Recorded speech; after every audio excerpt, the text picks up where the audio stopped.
So yo, what's up? Magandang umaga sa inyo lahat guys. At magpapalit tayo ng shock ngayon. So let's go guys. Ito papalit natin Honda Click. Kasi may nakita ko guys, may narinig ako, may napagsabi sa akin na mas okay daw yung Honda Click, shock ng Honda Click para sa MIUI 125. So tara guys, let's go. Baklasin na natin yung clearings natin guys. Kayo ba guys, na-try nyo na ba palitan yung ano nyo, motor nyo ng kayo lang magpapalit ng shock guys? Medyo mahirap dito guys, banda dito, kasi babaklasin mo yung mga clearings nyan guys, kasi nasa loob, nasa pinakaloob yung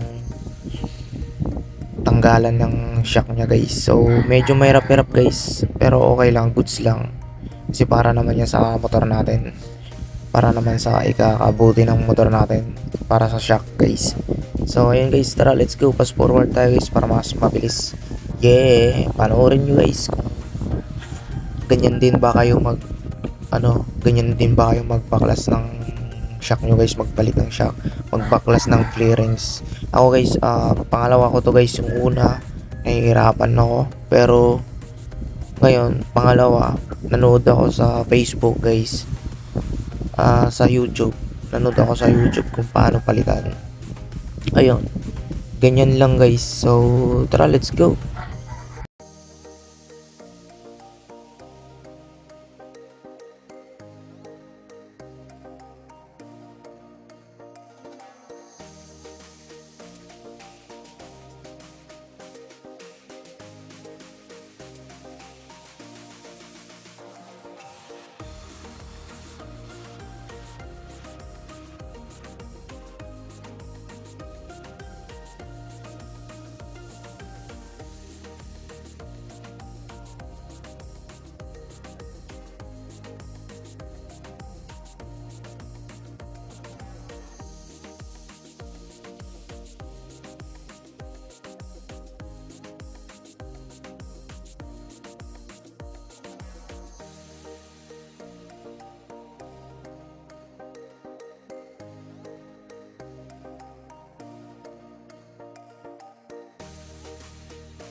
So ayun guys, nakabit na natin.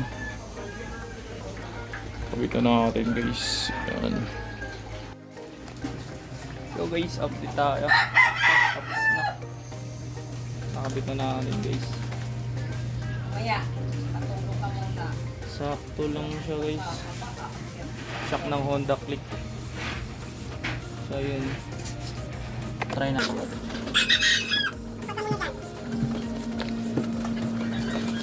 So, yan guys, susubukan natin ito.